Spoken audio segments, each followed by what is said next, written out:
തത്വമയി പ്രേക്ഷകർക്ക് നമസ്കാരം. കൂടിക്കാഴ്ചയിലേക്ക് സ്വാഗതം. ഇന്ന് നമ്മുടെ കൂടെ ഉള്ളത് യുവമോർച്ച സംസ്ഥാന അധ്യക്ഷൻ വി മനുപ്രസാദ് ആണ്. മനുചേട്ടാ നമസ്തേ. അപ്പോൾ ആദ്യം തന്നെ എനിക്ക് ചോദിക്കാനുള്ളത്, ഇപ്പോൾ യുവമോർച്ചയുടെ സംസ്ഥാന ചുമതലയിലേക്ക് അധ്യക്ഷനായിട്ട് എത്തിയിട്ട് 1 വർഷം പൂർത്തിയായിരിക്കുകയാണ്. എന്ത് തോന്നുന്നു, ചുമതലയിലേക്ക് വന്നതിന് ശേഷം എന്തൊക്കെ മാറ്റങ്ങളാണ് വന്നിട്ടുള്ളത്, എന്തൊക്കെ വെല്ലുവിളികളാണ് ഇനി വരുന്നത്, അതിനെക്കുറിച്ചൊക്കെ ഒന്ന് വിശദീകരിക്കാമോ? യുവമോർച്ചയുടെ പ്രസിഡന്റ് ആയിട്ട് 1 വർഷമായി എന്നുള്ളത് ശരിയാണ്. പക്ഷേ സംഘടനാ പ്രവർത്തനം കുറേ കാലമായിട്ട് ഇതിൻ്റെ ഭാഗമായിട്ടുണ്ട്. അപ്പോൾ അതുകൊണ്ട് തന്നെ അതിൽ നിന്നെല്ലാം ഒരുപാട് കാര്യങ്ങൾ പഠിച്ചതുകൊണ്ട് നേരത്തെ മുൻ ചുമതലയിലിരുന്ന ആളുകൾ പല കാര്യങ്ങളും പറഞ്ഞു തന്നു. അവരുടെ കൂടെയൊക്കെ നിന്നതിൻ്റെ ഒരു അനുഭവവും അതിൻ്റെ ഒരു കരുത്തുമൊക്കെ ഇപ്പോൾ യുവമോർച്ച പ്രസിഡന്റ് നിലയിൽ മുന്നോട്ട് പോകുമ്പോഴും ഉണ്ട്. പിന്നെ ഇത് ഒറ്റയ്ക്കുള്ള ഒരു പ്രവർത്തനം അല്ല എന്നുള്ളതാണ് എന്നെ സംബന്ധിച്ച് ഏറ്റവും വലിയ ആശാവഹമായ ഒരു കാര്യം. കാരണം കൂടെയുള്ള ഒരു ടീം ഈ പ്രവർത്തനത്തിന് സജീവമായി ഉണ്ടായിരുന്നു എന്നുള്ളത് 1 വർഷമാകുമ്പോൾ വളരെ അഭിമാനകരമായ കാര്യമാണ്.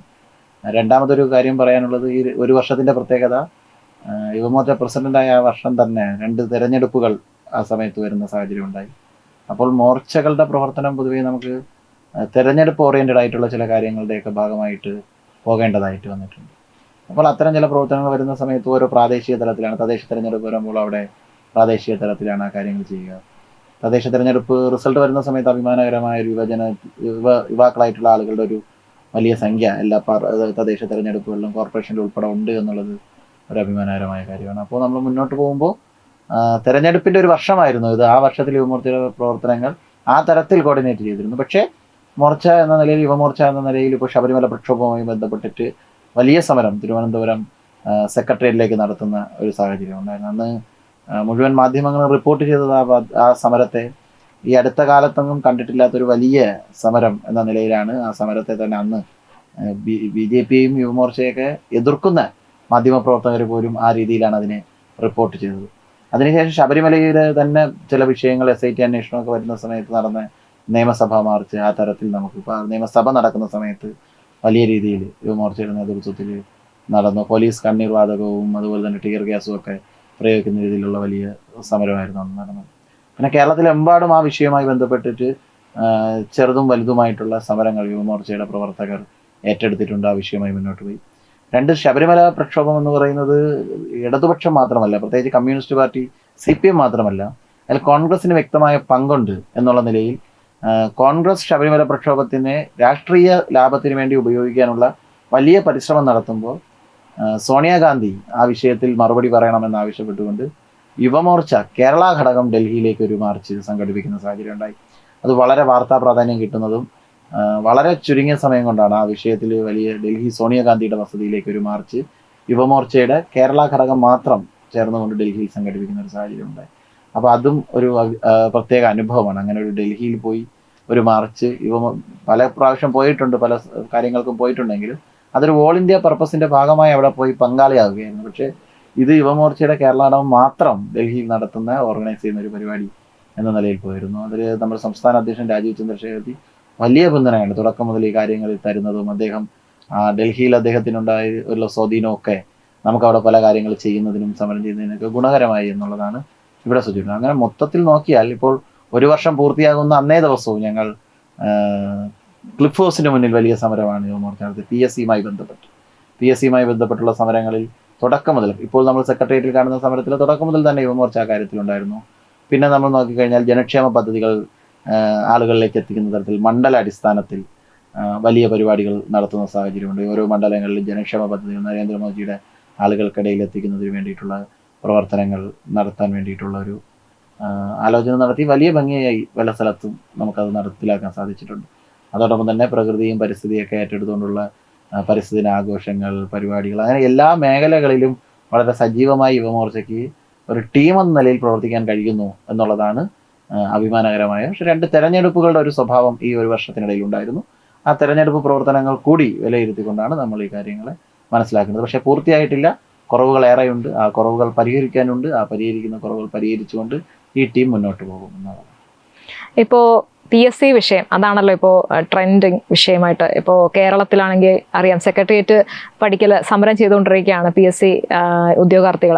അപ്പം കഴിഞ്ഞ 10 വർഷത്തിനിടെ ഇടത് വലത് ഭരണങ്ങളൊക്കെ മുഖ്യമന്ത്രിമാർ ചെയ്തു കൂട്ടിയ കാര്യങ്ങൾ, ഇപ്പം അവരെ തന്നിഷ്ടക്കാരെ പിൻവാതിൽ നിയമനം, തന്നിഷ്ടക്കാരെ തിരികെ കയറ്റുന്നു, ക്രമക്കേടുകൾ, അങ്ങനെ ഒരുപാട് പ്രശ്നങ്ങൾ. PSC മൊത്തത്തിലൊരു അട്ടിമറിയാണ്. അപ്പം അതിനെതിരെ ആദ്യം ശബ്ദമുയർത്തിയത് യുവമോർച്ചയാണ്. അപ്പം അതിനെക്കുറിച്ചൊന്ന് പറയാമോ? ഇപ്പോഴും ഇപ്പോൾ ജൂലൈ 24-ന് ക്ലിഫ് ഹൗസിന് മുന്നിൽ സമരം ഉണ്ടായിരുന്നു, പ്രതിഷേധം ഉണ്ടായിരുന്നു. അതെല്ലാം നമ്മൾ മാധ്യമങ്ങളുടെ തത്വമേ തന്നെ അത് വാർത്ത ചെയ്തിരുന്നു. അപ്പം ഇതെല്ലാം കൂടെ ചേർത്ത് എന്താണ് പറയാനുള്ളത്? അതിനെക്കുറിച്ചൊന്ന് വിശദീകരിക്കാമോ? ഒന്ന്, കേരളത്തിലെ പബ്ലിക് സർവീസ് കമ്മീഷൻ എന്ന് പറയുന്നത് കേരളത്തിലെ യുവാക്കളുടെ, കേരളത്തിൽ നിൽക്കണമെന്ന് ആഗ്രഹിക്കുന്ന യുവാക്കളുടെ തൊഴിൽ ലഭ്യമാകാനുള്ള ഒരേ ഒരു കേന്ദ്രമാണ് പബ്ലിക് സർവീസ് കമ്മീഷൻ. അത് സ്വാഭാവികമായിട്ടും നമ്മൾ നോക്കുക, എന്തെങ്കിലും ഒരു PSCക്ക് വേണ്ടി എല്ലാവരും തയ്യാറെടുക്കുന്നു എന്നുള്ളത് മാത്രമല്ല, അവരുടെ എല്ലാ ജീവിതവും അതിനുവേണ്ടി മാറ്റിവെച്ചുകൊണ്ടുള്ള ഒരു പ്രവർത്തനമാണ് അവരതിനു വേണ്ടി മാറ്റിവെക്കുന്നത്. അതിൻ്റെ കാരണം എന്താണ്?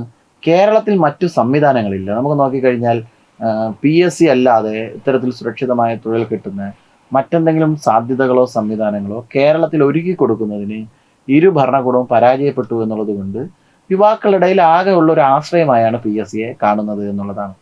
അപ്പോൾ PSCയിലേക്ക് പരീക്ഷ എഴുതുന്നവരുടെ എണ്ണം വളരെ കൂടുതലാണ്. നിയമനങ്ങൾ ആഗ്രഹിക്കുന്നവർ വളരെ കൂടുതലാണ്. നിയമനങ്ങൾക്ക് വേണ്ടി കിട്ടുമെന്ന പ്രതീക്ഷയിലാണ് മുന്നോട്ട് പോകുന്നത്.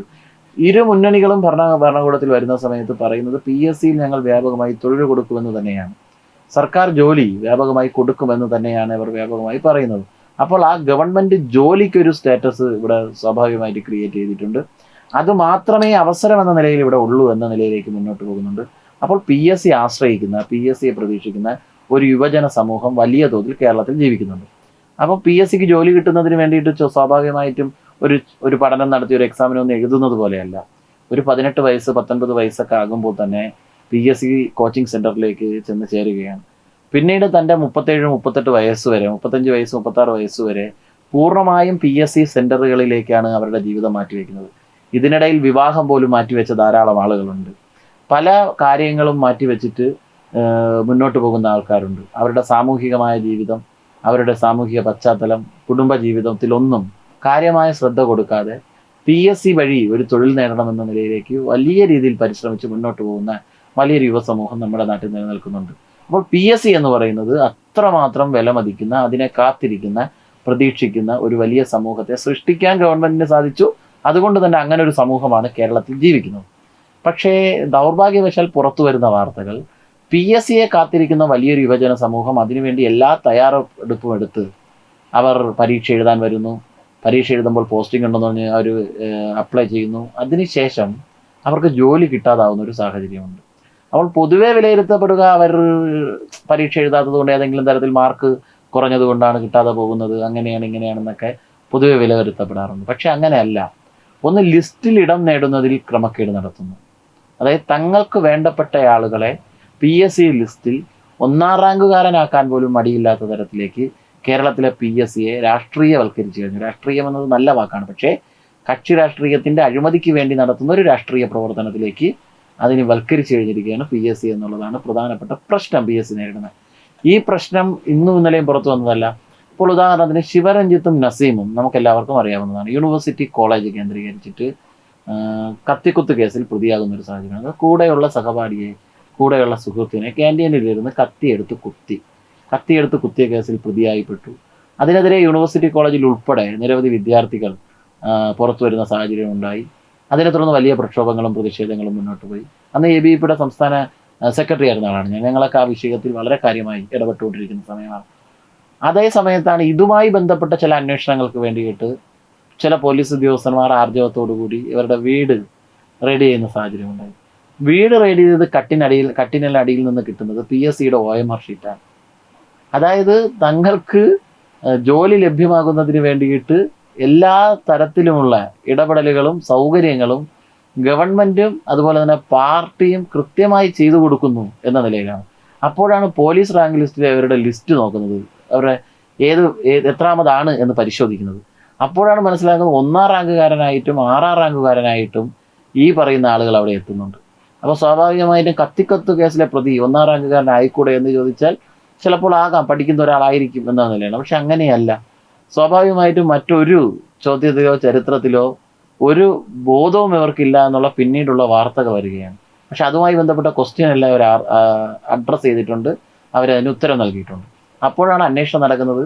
അന്വേഷണം പൂർത്തിയാകുന്ന സമയത്താണ് ഇവർ ബ്ലൂടൂത്ത് ഹെഡ്സെറ്റ് ഉപയോഗിച്ചു, നേരത്തെ തന്നെ ക്വസ്റ്റ്യൻ പേപ്പർ ഔട്ട് ചെയ്യുന്ന സാഹചര്യം ഉണ്ടായി, ഇവരുടെ തന്നെ SFIയുടെ തന്നെ കോട്ടകളാക്കി വെച്ചിരിക്കുന്ന മറ്റു ഒരാൾക്കും ജനാധിപത്യത്തിന്റെ ശബ്ദം പോലും എത്താത്ത ക്യാമ്പസുകൾക്കുള്ളിലേക്ക് ഇത്തരം പ്രവണതകൾക്ക് വേണ്ടി സെന്ററുകളാക്കി കൊടുക്കുന്നു. ഇവർക്ക് വേണ്ടപ്പെട്ട സെന്റർ കൃത്യമായി കിട്ടുന്നു, അവിടെ ഇരുന്ന് പരീക്ഷ എഴുതുന്നു, അങ്ങനെ ഇവർ ലിസ്റ്റുകളിലേക്ക് വരുന്നു എന്നുള്ള നിലയിലേക്ക് പുറത്തു വരുന്നത്. അന്ന് വലിയ പ്രക്ഷോഭം നടന്നു. പക്ഷെ അന്നൊരു പ്രശ്നം എന്ന് പറയുന്നത്, ഇന്ന് വലിയ പ്രശ്നമായി പലരും പറയുന്നതിൻ്റെ ഒന്ന് അന്നേ സംഭവിച്ചു. അന്ന് ഇവർ ലിസ്റ്റിൽ വന്നതോടുകൂടി ആ പൂർണ്ണമായും പരീക്ഷ എഴുതിയ മുഴുവൻ ലിസ്റ്റും ക്യാൻസലാക്കുന്ന സാഹചര്യമാണ് ഉണ്ടായത്. അതിൽ നിന്ന് ഒരാൾക്കും ജോലിക്ക് വരാൻ പറ്റില്ല.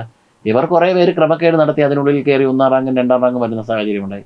ലിസ്റ്റ് ക്യാൻസൽ ചെയ്യാതെ തരവുമില്ല, കാരണം ഇവർ അതിൽ കയറി ഇരിക്കുകയാണ്. അങ്ങനെ വലിയൊരു സമൂഹത്തെ ദ്രോഹിക്കുന്ന സാഹചര്യം ഉണ്ടായി. അങ്ങനെ ലിസ്റ്റ് ക്യാൻസൽ ആകുമ്പോൾ വരുന്നൊരു പ്രശ്നം, ഇതിൽ കയറുന്നതിന് വേണ്ടിയിട്ടുള്ളൊരു പ്രായപരിധിയുണ്ട്. ആ പ്രായപരിധിയിൽ റെഡിയായിരുന്ന് ജോലി ഇപ്പോൾ കിട്ടും അവസാന ചാൻസ് എന്ന് പറഞ്ഞ് എഴുതിയ ആയിരക്കണക്കിന് ലക്ഷക്കണക്കിന് ആളുകൾ അതോടുകൂടി പുറത്തേക്ക് പോവുകയാണ്. പിന്നെ അവർക്ക് അടുത്തൊരു ചാൻസ് ഇല്ല. ഇവരുടെ ക്രമക്കേട് കൊണ്ട് അതില്ലാതായി, അവർ പുറത്തേക്ക് പോയി. പിന്നെ പുതിയ ലിസ്റ്റിനെ കുറിച്ചാണ് ചിന്തിക്കുന്നത്. അപ്പോൾ നമ്മൾ വിചാരിച്ചാൽ അത് അവിടെ അവസാനിച്ചു എന്നുള്ള, അവിടെ അവസാനിച്ചിട്ടില്ല. ഇപ്പോൾ PSCയുമായിട്ട് വരുന്ന സമയത്ത് നമുക്ക് മനസ്സിലാക്കാൻ സാധിക്കുന്നത്, ആസൂത്രണ ബോർഡിലേക്കുള്ള ഇൻ്റർവ്യൂവിൽ, പരീക്ഷയിൽ തങ്ങൾക്ക് ഇഷ്ടപ്പെട്ട ആൾ എടുക്കുന്നതിന് വേണ്ടി അയാൾ എഴുതാത്ത 10 ചോദ്യങ്ങൾ ഒഴിവാക്കാൻ തീരുമാനിച്ചു എന്നുള്ളതാണ്. ഇത് PSCയുടെ ചെയർമാൻ ഒരു നിമിഷം ഇരുന്ന് അങ്ങ് തീരുമാനിക്കുന്നതല്ല. പാർട്ടി കൊടുക്കുന്ന ലിസ്റ്റിൽ നിന്ന് ആളെ എടുക്കാൻ വേണ്ടി ബാധ്യതപ്പെട്ട ഒരാൾ എന്ന നിലയിൽ അവർ പ്രവർത്തിക്കുന്നതാണ്. അതോടൊപ്പം തന്നെ KASുമായിട്ട് ബന്ധപ്പെട്ട് പല DYFIയുടെയും ഭാര്യമാർ, അവരുടെ ബന്ധുക്കൾ ഇതിനെല്ലാം കയറിപ്പറ്റിയിട്ടുണ്ട് എന്നുള്ളതാണ്. അതെ, ഇവർക്കൊക്കെ നല്ല സാലറി ഉണ്ട്, അവരതിൽ കയറിപ്പറ്റുന്നുണ്ട്. ആരും ചോദിക്കാനും പറയാനുമില്ല. കഴിഞ്ഞ 10 വർഷക്കാലം PSCയെ കൃത്യമായി ഇവരുടെ ആളുകൾക്ക് തിരികെ കയറ്റാനുള്ള, ജോലി കൊടുക്കാനുള്ള ഒരു ഇടമാക്കി മാറ്റി എന്നുള്ളത് അങ്ങേയറ്റം അപകടകരമായ കാര്യമാണ്. അത് പ്രതിഷേധാർഹമാണ്. ഈ കാര്യമാണ് ഇപ്പോൾ വലിയ രീതിയിൽ മുന്നോട്ട് പോയിക്കൊണ്ടിരിക്കുന്നത്. ഇതിനെതിരെ യുവമോർച്ച ഇന്ന് പ്രതിഷേധിച്ചു എന്നുള്ളതല്ല ഞാൻ പറയാൻ വരുന്ന പോയിന്റ്. ഈ പ്രതിഷേധങ്ങളുടെ ഭാഗമായിട്ട് എക്കാലവും യുവമോർച്ചയുടെ ആളുകൾ ഉണ്ടായിരുന്നു. ഞങ്ങൾക്ക് അങ്ങനെ നിൽക്കാൻ പറ്റുന്നതും അഭിമാനകരമായി പറയാൻ പറ്റുന്നത്, ഞങ്ങൾ ഒരു പിൻവാതിൽ നിയമനത്തിന് വേണ്ടിയിട്ട് ശുപാർശയുമായി പോയിട്ടില്ല. ഞങ്ങൾ ഒരു അനധികൃതമായ പരീക്ഷാ ക്രമക്കേടുകൾക്ക് വേണ്ടിയിട്ട് ഞങ്ങൾ ഒരു കാര്യവും ചെയ്തിട്ടില്ല. കുറ്റക്കാരെ ശിക്ഷിക്കണമെന്നുള്ള നിലപാട് തന്നെയാണ് ഞങ്ങൾക്ക് അന്നും ഇന്നും എവിടെയും എപ്പോഴും ഉണ്ടായിട്ടുള്ളത്. ഞങ്ങൾ അതിൻ്റെ ഭാഗമാകാത്തവരാണ്. പക്ഷേ യുവജന സംഘടനകളുടെ പൊതുവേ ഒരു സമീപനം അങ്ങനെയാണോ? അങ്ങനെയല്ല. DYFIയുടെ എടുത്താലും യൂത്ത് കോൺഗ്രസിൻ്റെ എടുത്താലും ഇവരൊന്നും ഇതിൻ്റെ രീതിയിൽ കാര്യമായി വന്നിട്ടില്ല. അപ്പോൾ എത്രമാത്രം പങ്കാണ് ഓരോ സമയത്ത് ഇവർക്കുള്ളതെന്ന് അതിൽ നിന്ന് തന്നെ വ്യക്തമാവുന്ന കാര്യമാണ്. അപ്പോൾ ഈ ആസൂത്രണ ബോർഡിലെ പരീക്ഷ കഴിഞ്ഞു, ഇപ്പോൾ വരുന്ന വാർത്തകൾ നോക്കുമ്പോൾ യുവമോർച്ച ഇപ്പോൾ ഇതുമായി ബന്ധപ്പെട്ടിട്ട് സമരരംഗത്താണ് എന്നാണ് പ്രചരിപ്പിക്കാൻ ശ്രമിക്കുന്നത്. PSCയുമായി ബന്ധപ്പെട്ട് യുവമോർച്ച ഇപ്പോഴല്ല. ഇപ്പോൾ ഉദാഹരണത്തിന് ഇപ്പോൾ LPST സ്കൂൾ ടീച്ചേഴ്സിൻ്റെ സമരം സെക്രട്ടറിയുടെ മുന്നിൽ നടക്കുന്നു. അവർ 25 ദിവസമായി എന്നുള്ളതാണ് നിങ്ങൾ പറയുന്നത്. കഴിഞ്ഞ ഗവൺമെൻറ്റിൻ്റെ അതേ സമയത്ത് തെരഞ്ഞെടുപ്പിന് തൊട്ട് മുമ്പ് അവരുടെ സമരം അവിടെ നടന്നു. ആ സമരം നടക്കുമ്പോൾ ഒരു ദിവസം രാത്രിയിലാണ് അവർ സമരം തുടങ്ങുന്നത്. കുറച്ച് കുട്ടികൾ മാത്രമാണ് ആ സമരത്തിൽ അന്ന് അവിടെ നിരാഹാരവുമായി വന്നിരിക്കുന്ന രാത്രി. ആരും ഉണ്ടായിരുന്നില്ല അവരുടെ മുന്നിൽ. പക്ഷേ അവർ കഷ്ടപ്പെട്ട് പഠിച്ചു, 1-ാം റാങ്ക് നേടി, ലിസ്റ്റിൽ എടുക്കുന്നില്ല, അവർ നിയമനം നടത്തുന്നില്ല, അതിൽ നമുക്ക് നിയമനം നടത്തണം എന്ന നിലയിൽ അവർ സമരരംഗത്ത് തുടങ്ങി, നിരാഹാരം തുടങ്ങി. ആ നിരാഹാര പന്തലിൽ ഞാൻ അഭിമാനത്തോടു കൂടി പറയുന്നു, ആ നിരാഹാര പന്തലിൽ ആദ്യം എത്തിയതും അവർക്ക് പിന്തുണ കൊടുത്തതും യുവമോർച്ചയാണ്. പിറ്റേന്ന് രാവിലെ, അത് രാത്രി 12 മണിക്കാണ്, ഏതെങ്കിലും ഒരു വാർത്താ പ്രാധാന്യത്തിന് വേണ്ടിയിട്ടല്ല, അവരവിടെ വരുമ്പോൾ അവിടെ എത്തണം എന്ന നിലയിൽ ഞങ്ങളുടെ ഉത്തരവാദിത്വവും കടമയും നിർവഹിച്ചതാണ്. പിറ്റേ ദിവസം നടന്ന അവരുടെ വലിയ പരിപാടി സെക്രട്ടറി എൻ്റെ മുന്നിൽ നടന്നു. അതിനെ അഡ്രസ്സ് ചെയ്ത ഒരേ ഒരു യുവജന പ്രവർത്തകൻ അല്ലെങ്കിൽ യുവജന സംഘടന അത് യുവമോർച്ച മാത്രമായിരുന്നു. അന്ന് നമ്മൾ പ്രഖ്യാപിച്ചു, ഈ സമരം കണ്ടില്ലെന്ന് നടിച്ചാൽ, അന്ന് പിണറായി വിജയനാണ് ഭരിക്കുന്ന സമയം, കണ്ടില്ലെന്ന് നടിക്കുകയാണെങ്കിൽ ഈ സമരത്തിൻ്റെ രൂപം യുവമോർച്ച മാറ്റി മുന്നോട്ട് കൊണ്ടുപോകും എന്നുള്ള നിലയിലാണ്. എത്രയും പെട്ടെന്ന് ഇവരെ കാണാനും ഇവരോട് സംസാരിക്കാനും തയ്യാറാകണം, കേൾക്കാനും തയ്യാറാകണമെന്നാണ്. അന്നേ ദിവസം രാത്രിയാണ് റഹീമിൻ്റെ നേതൃത്വത്തിൽ ഒരു ചെറിയ ടീം ഇവരെ വന്ന് കാണുന്നത്. ഇവരെ വന്ന് കണ്ട് ഇവരെ കൊണ്ടുപോയി ചില കാര്യങ്ങൾ പരിഹരിക്കാമെന്ന് അവർക്ക് ഉറപ്പ് കൊടുത്തു. ഞങ്ങളെ സംബന്ധിച്ച് രാഷ്ട്രീയമായിരുന്നില്ല, വിഷയങ്ങളിൽ ഗൗരവതരമായ ഇടപെടൽ ഉണ്ടാകണം, അത് പരിഹരിക്കണമെന്നുള്ളതാണ്. അവർക്ക് തൃപ്തിയാവുന്ന തരത്തിൽ അതുണ്ടെങ്കിൽ അത് പരിഹരിക്കപ്പെടണമെന്ന നിലയിൽ ഞങ്ങളോട് സംസാരിക്കുമ്പോഴും ഞങ്ങൾ മറുപടി കൊടുത്തു. അവർ സമരം അവസാനിപ്പിച്ചു. അവരുടെ തൃപ്തിയാണ്, ഞങ്ങൾ ഈ കൂട്ടത്തിൽ അവരോടൊപ്പം ഉണ്ടാകുമെന്ന് പറഞ്ഞു. അവർ സമരം അവസാനിപ്പിച്ചു പോയി. ഇലക്ഷൻ കഴിഞ്ഞു, ഭംഗിയായി അവരെ പറ്റിച്ചു. ഇലക്ഷൻ മുമ്പ് ഒരു കാര്യവും തീരുമാനിക്കാനോ ഒന്നും ചെയ്തു കൊടുക്കാനോ അവർ പറ്റിയില്ല. അന്ന് ഈ സമരങ്ങളെ കണ്ടില്ലെന്ന് നടിക്കരുത് എന്ന് അന്നത്തെ പ്രതിപക്ഷ നേതാവായിരുന്ന വി ഡി സതീശൻ പറയുന്ന ഒരു സാഹചര്യം ഉണ്ടായിട്ടുണ്ട്. പക്ഷെ അന്നും യൂത്ത് കോൺഗ്രസിന്റെ ഒരാൾ അവരുടെ സമരപ്പന്തലിൽ വന്നിട്ടില്ല, ഇവർക്ക് വേണ്ടിയിട്ട് ഒരു സമരം നടത്തിയിട്ടില്ല. പക്ഷേ വി ഡി സതീശൻ്റെയൊക്കെ നിലപാട് സമരങ്ങളെ കണ്ടില്ലെന്ന് നടിക്കരുത്, ഇവരോട് കാണണം, സംസാരിക്കണം, എല്ലാവർക്കും അർഹമായ നീതി കൊടുക്കണം, ലിസ്റ്റിൽ ഉൾപ്പെട്ടവരെ ജോലി കൊടുക്കണം എന്നൊക്കെയാണ് പറഞ്ഞിരുന്നത്. പക്ഷെ ഇപ്പോൾ സമരം തുടങ്ങുമ്പോഴും അവസ്ഥ എന്താണ്? അവർ സമരം ചെയ്യുകയാണ്. യുവമോർച്ചയ്ക്ക് അഭിമാനത്തോടുകൂടി പറയാൻ പറ്റുന്നത് ഇപ്പോഴും യുവമോർച്ച സമരരംഗത്തുള്ള റാങ്ക് ഹോൾഡേഴ്സിനോടൊപ്പമുണ്ട്, ഈ പഠിച്ച് ലിസ്റ്റിൽ വന്നിട്ട് ജോലി കിട്ടാത്ത ആളുകളോടൊപ്പമുണ്ട്. പക്ഷേ മറ്റ് ഇരു സംഘടനകൾക്കും അങ്ങനെ പറയാൻ പറ്റുന്നില്ല എന്ന് മാത്രമല്ല, ഇപ്പോഴത്തെ മുഖ്യമന്ത്രി പല ആവർത്തി പറഞ്ഞത് എല്ലാം പരിഹരിക്കുമെന്നുള്ളതാണ്. പ്രതിപക്ഷ നേതാവായിരുന്നപ്പോൾ അപ്പോൾ ഒന്നും പരിഹരിച്ചിട്ടില്ല എന്നുള്ളതാണ്. അപ്പോൾ നമ്മൾ മനസ്സിലാക്കേണ്ടത് എന്താണ്? ശരിയായ വിഷയങ്ങൾ ശരിയായ അർഹതപ്പെട്ടവർക്ക് കൊടുക്കുന്നതിന് വേണ്ടിയിട്ടുള്ള ഇടപെടലുകളിൽ അമ്പേ പരാജയപ്പെട്ട ഒരു ഗവൺമെന്റുകളായി രണ്ട് ഗവൺമെന്റും മാറുന്നു. PSC ഇരു കൂട്ടർക്കും ഒരുപോലെ ലാഭമുണ്ടാക്കാൻ പറ്റിയ ഒരിടമാണ് എന്നുള്ളതാണ്. അതുകൊണ്ട് PSCയുമായി ബന്ധപ്പെട്ട വിഷയത്തിൽ യുവമോർച്ച മുന്നോട്ട് പോകുന്നുണ്ട്. ആ വിഷയം വളരെ ഗൗരവമുള്ള വിഷയമാണ്. അത് ഒന്നോ രണ്ടോ വിഷയം കൊണ്ട് അവസാനിക്കുന്നതല്ല, ഒന്നോ രണ്ടോ റാങ്ക് ഹോൾഡേഴ്സിന്റെ പ്രശ്നം കൊണ്ട് അവസാനിക്കുന്നതല്ല. താൽക്കാലിക നിയമനങ്ങളുടെ പ്രശ്നങ്ങൾ പരിഹരിക്കപ്പെടേണ്ടതുണ്ട്.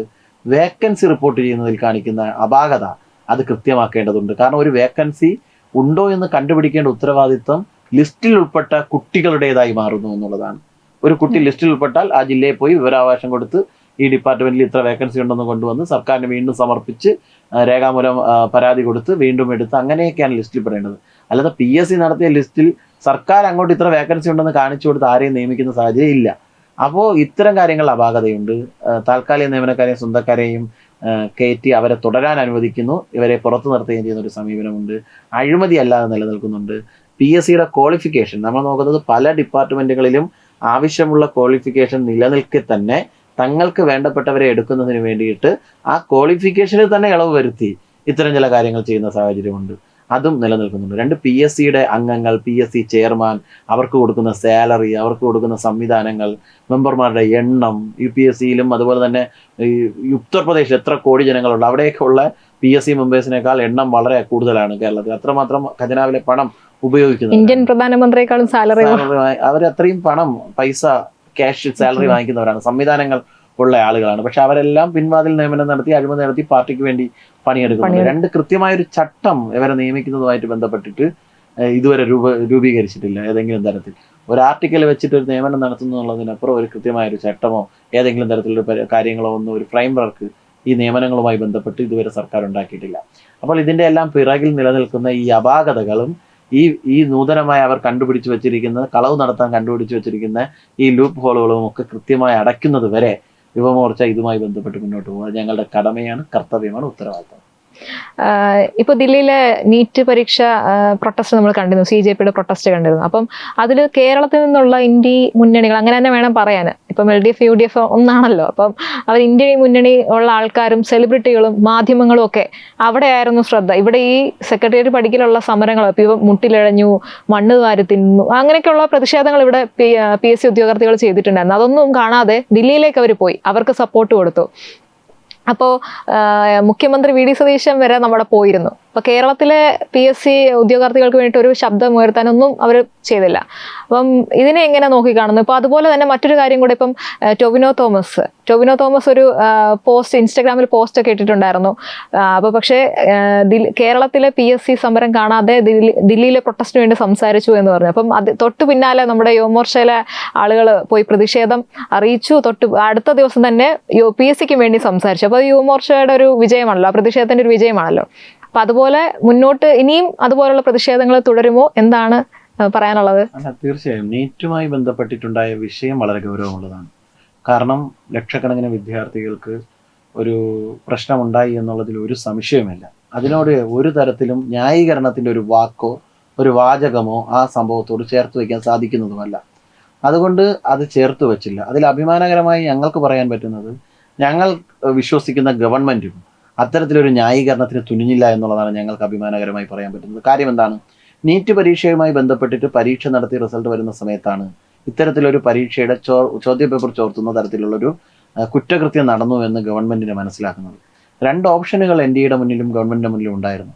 ഇതെല്ലാം മറച്ചു വെച്ച് തൽക്കാലം കണ്ണിൽ പൊടിയിട്ട് ഇത് ലിസ്റ്റ് അങ്ങനെ പോട്ടെ, അടുത്ത വർഷം നോക്കാം എന്ന നിലയിൽ മറച്ചു വെക്കാമായിരുന്നു. പക്ഷെ ഉത്തരവാദിത്തപ്പെട്ട ഒരു മന്ത്രിയും ആ ഭരണകൂടവും തങ്ങളുടെ പ്രതിച്ഛായയെക്കുറിച്ചല്ല ചിന്തിച്ചത്, മറിച്ച് കുട്ടികളുടെ ഭാവിയെക്കുറിച്ചും നീതിയെക്കുറിച്ചുമായിരുന്നു.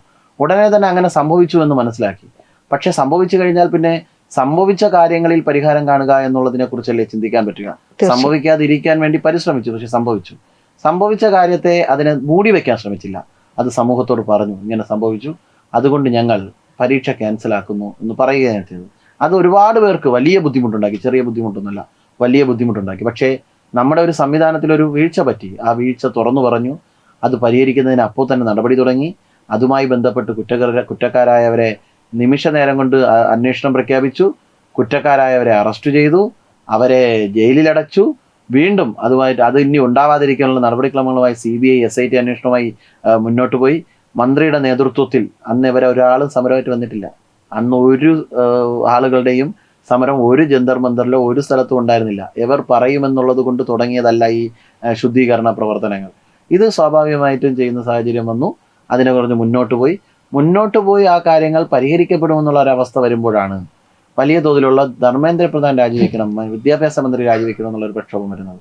പക്ഷെ തുടക്കം മുതൽ ഞങ്ങൾ മുന്നോട്ട് വെച്ചിരുന്ന ആവശ്യം ഈ വിഷയത്തിൽ ഇനി ഇതുപോലൊന്നും ഉണ്ടാകാതിരിക്കാൻ. കാരണം നീറ്റ് പരീക്ഷയുമായി ബന്ധപ്പെട്ട്, ഓൾ ഇന്ത്യ എക്സാമുകളുമായി ബന്ധപ്പെട്ട് പേപ്പർ ലീക്കുകൾ സംഭവിക്കുന്നത് ആദ്യത്തെ സംഭവമല്ല. ഇത്തരം സംഭവങ്ങൾ നടപ്പിലാക്കുന്നതിന് വേണ്ടിയിട്ടുള്ളൊരു വലിയ ലോബിയുടെ പ്രവർത്തനങ്ങൾ വ്യാപകമായി നടന്നുകൊണ്ടിരുന്നു. അതിന് ഗവൺമെന്റിന്റെ തലത്തിൽ നിന്ന് വലിയ പിന്തുണ പണ്ട് ലഭിച്ചിരുന്നു എന്നുള്ളതാണ് പ്രധാനപ്പെട്ട പ്രശ്നം. പക്ഷെ ഇപ്പോഴത്തെ പ്രശ്നം ആ പിന്തുണ അവർക്ക് ലഭ്യമാകുന്നില്ല എന്നുള്ളൊരു പ്രശ്നം നിലനിൽക്കുന്നുണ്ട്. പക്ഷേ അതിനിടയിലുള്ള പല ഉദ്യോഗസ്ഥരെയും പല ആളുകളെയും സ്വാധീനിച്ചുകൊണ്ടുള്ള ചില കാര്യങ്ങൾ പരിശ്രമിച്ചുകൊണ്ട് മുന്നോട്ട് പോകുന്നുണ്ട്. ഇപ്പോൾ all India institute of medical സയൻസിന്റെ അതിന്റെ ടെസ്റ്റ് നടക്കുന്ന സമയത്ത് അതിന്റെ പേപ്പർ ലീക്കായി. സ്വാഭാവികമായിട്ടും അതിനെക്കുറിച്ച് ഒരു നടപടിയും സ്വീകരിച്ചിട്ടില്ല. അതിനെതിരെ കുറ്റക്കാരായിട്ട് ഒരു മന്ത്രിയും രാജിവെച്ചിട്ടില്ല. പിന്നീട് അത് ചോർന്നു പോകാതിരിക്കാനുള്ള ഒരു നടപടിയും സ്വീകരിച്ചിട്ടില്ല. ഇന്ത്യയിൽ എല്ലായിടത്തും നമ്മൾ നോക്കിക്കഴിഞ്ഞാൽ ക്വസ്റ്റ്യൻ പേപ്പറുകൾ തൂക്കി വിൽക്കുകയും കടത്തി കൊടുക്കുകയും ചെയ്യുന്ന കൂട്ടരായ ഭരണകൂട സംവിധാനങ്ങൾ നിലനിന്നിരുന്ന നാടാണ് നമ്മുടെ നാട്. അതെല്ലാം മോദിജി ഒറ്റ നിമിഷം കൊണ്ട് അവസാനിപ്പിക്കണം എന്നുള്ളതാണ് നമ്മൾ പ്രതീക്ഷിക്കുന്നത്. പക്ഷേ ഇതൊരു വലിയ ജനാധിപത്യ രാജ്യമാണ്, വലിയ സംവിധാനങ്ങളുള്ള നാടാണ്. കോൺഗ്രസ് ഭരിച്ച് അവശേഷിച്ചിരിക്കുന്ന ഒരുപാട് തെറ്റായ ശീലങ്ങൾ ഈ നാട്ടിൽ നിലനിൽക്കുന്നുണ്ട്. അത് ശുദ്ധീകരിച്ച് വരുന്നുണ്ട്. അതിനെ തുടർന്ന് ഇങ്ങനെ ഒരു സംഭവം ഉണ്ടായി. പ്രൈം മിനിസ്റ്റർ നേരിട്ട് ഏറ്റെടുത്തു അതിന്റെ ഉത്തരവാദിത്വം. ആ ഉത്തരവാദിത്വം ഏറ്റെടുത്തു. രണ്ടാമത് നിമിഷാർദ്ധ നേരം കൊണ്ട് കൃത്യമായ സമയങ്ങളുടെ ഇടവേളയിൽ പരീക്ഷ നടത്തി, റിസൾട്ട് ഭംഗിയായി പബ്ലിഷ് ചെയ്തു. കുട്ടികളെല്ലാം അതിന്റെ ഭാഗമാവുകയും ചെയ്തു. പക്ഷേ മുൻ ലിസ്റ്റുമായിട്ട് ബന്ധപ്പെട്ടുള്ള കുറച്ച് കാര്യങ്ങൾ ആശങ്കയുണ്ട്. അതിനെ തുടർന്ന് സമരം തുടങ്ങിയപ്പോഴും നമുക്ക് പറയാൻ പറ്റും ഇതിന്റെ അന്വേഷണം നിർത്തിവെച്ചിട്ടില്ല. അവർ സമരം തുടങ്ങുമ്പോഴും ഇതുമായി ബന്ധപ്പെട്ട ഈ കാര്യങ്ങൾ മുന്നോട്ട് തന്നെ പോയിക്കൊണ്ടിരുന്നു. അതിനെ തുടർന്നിട്ടാണ് NDAയിലെ നിരവധി ഉദ്യോഗസ്ഥരെ പിരിച്ചുവിട്ടു. അത് ഈ സമരം നടക്കുന്ന സമയത്ത് തന്നെ നടന്നുകൊണ്ടിരുന്ന കാര്യങ്ങളാണ്. പക്ഷെ സമരം നടക്കുന്ന സമയത്ത് സമരത്തോടൊരു ജനാധിപത്യ സർക്കാർ എങ്ങനെയാണ് സ്വീകരിക്കേണ്ടത്? സമരം നടത്തിയ വിദ്യാർത്ഥികളുമായി ബന്ധപ്പെട്ട ആളുകളെ ചർച്ചയ്ക്ക് വിളിച്ചു.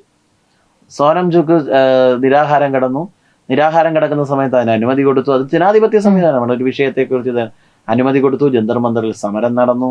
ആ സമരത്തിൽ മുന്നോട്ട് പോയി. കോടതി അവസാനം പറഞ്ഞു അദ്ദേഹത്തിന്റെ ജീവൻ രക്ഷിക്കാൻ വേണ്ടി സർക്കാർ ഇടപെടൽ ഉണ്ടാകണമെന്ന് പറഞ്ഞു. ഗവൺമെന്റ് അറസ്റ്റ് പോലും ചെയ്യാതെ അദ്ദേഹത്തെ അവിടെ നിന്ന് ആശുപത്രിയിലേക്ക് മാറ്റി അതിനു വേണ്ടിയിട്ടുള്ള മെഡിക്കൽ സൗകര്യങ്ങൾ ഒരുക്കി കൊടുത്തു. അതിനുശേഷം ഗവൺമെന്റ് ഈ ഇവിടെ സമരം ചെയ്ത ആളുകളുമായിട്ട് ചർച്ചയ്ക്ക് വേണ്ടിയിട്ട് നിങ്ങളുടെ ആവശ്യം എന്താണ്, ഇങ്ങോട്ട് വരുമെന്ന് പറഞ്ഞു. അവർ ചർച്ചയ്ക്ക് പോകുന്നൊരു സാഹചര്യം ഉണ്ടായി. അപ്പോഴൊക്കെ ധർമ്മേന്ദ്ര പ്രധാൻ രാജിവെക്കണം എന്നുള്ളതിലാണ് അവർ ഉറച്ചു നിൽക്കുന്നത്. പക്ഷേ അതിൽ യുവമോർച്ചയ്ക്ക് ഒരു അഭിപ്രായം പറയാനുള്ളത്, അങ്ങനെ ഒരു രാജി കൊണ്ട് തീരണം എന്നുള്ളത് വയ്ക്കാം. അദ്ദേഹം നേരിട്ട് ഇടപെട്ടുവെങ്കിൽ, ധർമ്മേന്ദ്ര പ്രധാൻ നേരിട്ട് ഇടപെട്ട ഒരു കാര്യം ചെയ്യുകയും ഇത്തരം സംഭവം ഉണ്ടാകുമ്പോൾ അദ്ദേഹം മറച്ചു വെക്കുകയും ചെയ്തു എങ്കിൽ നമുക്കത് പറയുന്നതിൽ ഒരു ഇതുണ്ട്. പക്ഷേ ഉണ്ടായ സംഭവം അദ്ദേഹം സമൂഹത്തോട് തുറന്നു പറഞ്ഞു. ആദ്യ ദിവസം അതിന്റെ ഉത്തരവാദിത്തം ഏറ്റെടുത്തു. കുറ്റക്കാരെ നിമിഷ നേരം കൊണ്ട് അറസ്റ്റ് ചെയ്ത് ജയിലിലടച്ചു. പരീക്ഷ നടത്തി, നല്ല രീതിയിൽ റിസൾട്ട് പബ്ലിഷ് ചെയ്തു. അടുത്ത വർഷം ഇത് ഉണ്ടാകാതിരിക്കാനുള്ള കമ്മിറ്റിയെ വെച്ചു, അന്വേഷണ കമ്മീഷനെ വെച്ചു. അതിനു വേണ്ടിയിട്ടുള്ള സംവിധാനങ്ങൾ ഒരുക്കി. ഇപ്പോഴും അതിന് പുരോഗമിച്ചുകൊണ്ടിരിക്കുകയാണ്. തീർന്നിട്ടില്ല, പുരോഗമിച്ചുകൊണ്ടിരിക്കുകയാണ്. ബില്ല് കൊണ്ടുവരാനുള്ള നിയമങ്ങൾ തീരുമാനിച്ചു. ഇതെല്ലാം മുന്നോട്ട് പോയി. പക്ഷെ ധർമ്മേന്ദ്ര പ്രധാൻ രാജിവെക്കണമെന്നുള്ളതായിരുന്നു അവരുടെ ആവശ്യം. പക്ഷെ ഗവൺമെന്റ് തലത്തിൽ ആ ചർച്ചകൾ അവരോട് അനുഭാവപൂർണ്ണമായി ചർച്ചകൾ നടത്തി അവരുടെ ആവശ്യങ്ങൾ മുന്നോട്ട് പോയി. തുടർന്ന് എന്ത് ചെയ്തു? അവരുടെ ആവശ്യം അതാണ്. കാരണം ഈ രാജ്യത്തിന്റെ അസ്ഥിരപ്പെടുത്തുന്ന, രാജ്യത്ത് കലാപാന്തരീക്ഷം സൃഷ്ടിക്കാൻ പറ്റുന്ന ഒരു അന്തരീക്ഷത്തിന് ഒരിക്കലും കൂട്ടുനിൽക്കാൻ പറ്റില്ല എന്നുള്ളത് നമ്മുടെ നിലപാടാണ്. BJP എക്കാലവും പറയുന്നത് BJP പാർട്ടി ഫസ്റ്റ് എന്ന് ഒരിക്കലും പറയുന്ന പാർട്ടിയല്ല, നാഷൻ ഫസ്റ്റ് എന്നും പാർട്ടി സെക്കൻഡ് എന്നും സെൽഫ് ലാസ്റ്റ് എന്നും പറയുന്ന ഒരു പ്രസ്ഥാനമാണ്. അതുകൊണ്ട് തന്നെ ഏതെങ്കിലും തരത്തിലൊരു ഈഗോയുടെ പുറത്തോ എന്തെങ്കിലും പുറത്തോ അല്ല, ഒരു കലാപം രാജ്യത്തുണ്ടാവാൻ പാടില്ല, ഒരു അസ്ഥിരതപ്പെടുത്താൻ പാടില്ല. നമ്മുടെ നാട് നിരവധി കലാപങ്ങൾ, നിരവധി അക്രമങ്ങൾ, അടിയന്തരാവസ്ഥയും ഒക്കെ കണ്ട് അതിനെതിരെ പൊരുതി വന്നൊരു നാടാണ്. JP നദ്ദാജിയും ഈ ധർമ്മേന്ദ്ര പ്രധാൻജിയും ഒക്കെ ആ കാലഘട്ടത്തിൽ ഇന്നത്തെ ജൻസി പ്രക്ഷോഭം പോലെ അന്നത്തെ അഴിമതിക്കെതിരെയുള്ള വലിയ പ്രക്ഷോഭങ്ങൾക്ക് നേതൃത്വം കൊടുത്ത നേതാക്കളായിരുന്നു. അവർക്കത് കൃത്യമായി മനസ്സിലാക്കാൻ സാധിക്കും. നീറ്റുമായി ബന്ധപ്പെട്ടിട്ട് ഈ കാര്യത്തിൽ തുടക്കം മുതൽ തന്നെ ഞങ്ങളുടെ ആശങ്കകൾ അതിലുണ്ടായിരുന്നു. അത് പരിഹരിക്കുന്നതിന് ഗവൺമെന്റ് ഇടപെട്ടു. ആ വിഷയങ്ങളിൽ നിലനിൽക്കെ തന്നെ പ്രധാനമന്ത്രിയുടെ വസതിയിലേക്ക് ഒരു സമരം നടന്നു. അതിൽ ഞങ്ങൾക്കൊരു പ്രതിഷേധമുണ്ട്. കാരണം ഈ രാജ്യത്ത് ഇതിലേറെ വലിയ വലിയ പ്രശ്നങ്ങൾ നടക്കുമ്പോഴൊന്നും പ്രധാനമന്ത്രിയുടെ വസതിയുടെ മുന്നിലേക്ക് പോയിട്ട് ഉത്തരവാദിത്തപ്പെട്ട മുഖ്യമന്ത്രി എന്ന നിലയിലൊന്നും ആരും പോയി കാണിച്ചിട്ടില്ല. അതൊരു തെറ്റായ സമീപനമാണ് അങ്ങനെ കാണിച്ചു കൊടുക്കുക എന്നൊക്കെ പറയുന്നത്. ഒരു അത്ര അതിസുരക്ഷാ മേഖലയിലേക്ക് അങ്ങനെ കടന്നു കയറിയിരിക്കുന്നത് തെറ്റായ ഒരു സമീപനമാണ്. അവരവിടെ സമരം നടത്തുന്ന സമയത്തും ഗവൺമെന്റിന്റെ രീതി എന്തായിരുന്നു? അവിടെ നിന്ന് ഒരു മന്ത്രി, രാഹുൽ ഗാന്ധി ഉൾപ്പെടെയുള്ള ആളുകളെ വന്ന് കാണുന്നു, എന്താണ് നിങ്ങളുടെ ആവശ്യമെന്ന് കേൾക്കുന്നു. അപ്പോഴത്തേക്ക് ഒരു ഡ്രാമയാണ്, അവരെ മാറ്റണം എന്നുള്ള ആവശ്യമാണ്. എന്നാ മാറ്റിയേക്കാമെന്നുള്ള ഒരു കലാപം സൃഷ്ടിക്കുക, രാഹുൽ ഗാന്ധി അടിച്ചു പിടിച്ചു എന്നൊക്കെ പറഞ്ഞ് വ്യാപകമായ കലാപം ഉണ്ടാവുന്ന പറഞ്ഞു. പക്ഷെ ആരും ഇന്ത്യയിൽ തിരിഞ്ഞു നോക്കിയില്ല എന്നുള്ളത് കൊണ്ട് അത് അവര് പരിശോധിക്കേണ്ടതാണ്. ഞാൻ ഒരാളെയും കുറ്റപ്പെടുത്തുന്നില്ല. അതുപോലെ പെട്ടെന്ന് തന്നെ ഇപ്പൊ ധർമ്മേന്ദ്ര പ്രധാൻ രാജിവെക്കും എന്നുള്ളതും അവർ ചിന്തിച്ചിരുന്നില്ല. ഒരു വേറെ പല പ്ലാനിങ്ങും ഒക്കെ ഉണ്ടായിരുന്നു. ഓഗസ്റ്റ് 15 വരെയും അതും ഈ രാജ്യത്ത് അവരുടെ പ്ലാൻ വളരെ വലുതായിരുന്നു. പക്ഷെ ആ പ്ലാനിന് മുന്നിൽ വിട്ടുകൊടുക്കാൻ ഈ നാടിനെ സ്നേഹിക്കുന്ന, നാടിന്റെ പൾസ് അറിയാവുന്ന നമ്മുടെ ഭരണകർത്താക്കൾ തയ്യാറായില്ല എന്നുള്ളത് കൊണ്ടാണ് അവർ പെട്ടുപോയത് എന്നുള്ളതിൽ ഒരു സംശയമില്ല കാര്യത്തിൽ. നീറ്റുമായി ബന്ധപ്പെട്ട് ABPയുടെ നേതൃത്വത്തിൽ വലിയ സമരങ്ങൾ നടന്നിട്ടുണ്ട്. അപ്പോൾ പ്രശ്നം ആധികാരികമായി പരിഹരിക്കണമെന്നുള്ളതാണ്. നീറ്റുമായി ബന്ധപ്പെട്ട് ധർമ്മേന്ദ്ര പ്രധാൻ രാജിവെച്ചു. എന്നിട്ട് പാർലമെന്റിൽ അവരെന്താണ് ചെയ്തത്?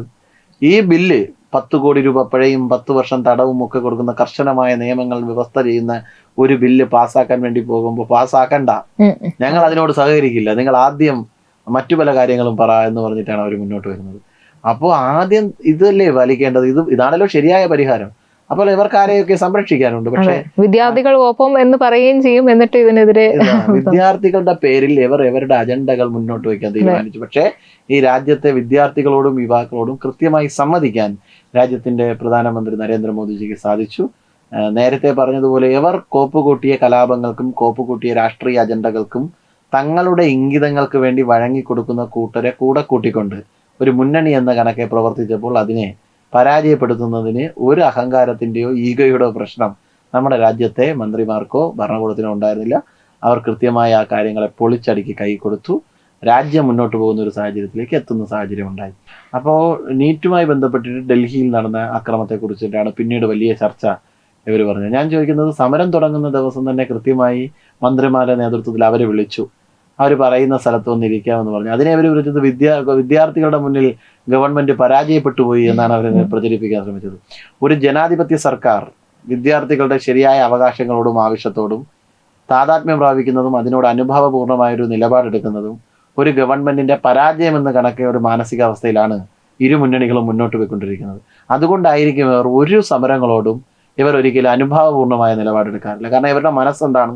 വിദ്യാർത്ഥികൾ, അതുപോലെ തന്നെ അങ്ങനത്തെ അഫക്റ്റഡ് ആയ ആളുകൾ ഉയർത്തുന്ന സമരങ്ങളോട് അനുഭാവപൂർണമായ നിലപാടെടുത്താൽ അത് പരാജയപ്പെട്ടതാണ് എന്നാണ് ഇവർ, നരേന്ദ്രമോദിജിയും കേന്ദ്ര സർക്കാരും അങ്ങനെ ഒരു തീരുമാനം വിദ്യാർത്ഥികളോടെടുത്തപ്പോൾ ഇവർ പറഞ്ഞത് വിദ്യാർത്ഥികൾക്ക് മുന്നിൽ അവർ പരാജയപ്പെട്ടു, തകർന്നടിഞ്ഞു പോയി എന്ന വാക്കാണ് ഉത്തരവാദിത്തം. അവിടെ ഞാൻ പറയുന്നത് ഏതെങ്കിലും തരത്തിലൊരു ഉത്തരവാദിത്തമോ ഗൗരവവും ഇല്ലാത്ത ഏതെങ്കിലും ഒരു കൂട്ടർ പറയുന്ന, ഒരു സൈബർ സഖാക്കൾ പറയുന്ന കാര്യങ്ങളെക്കുറിച്ചല്ല.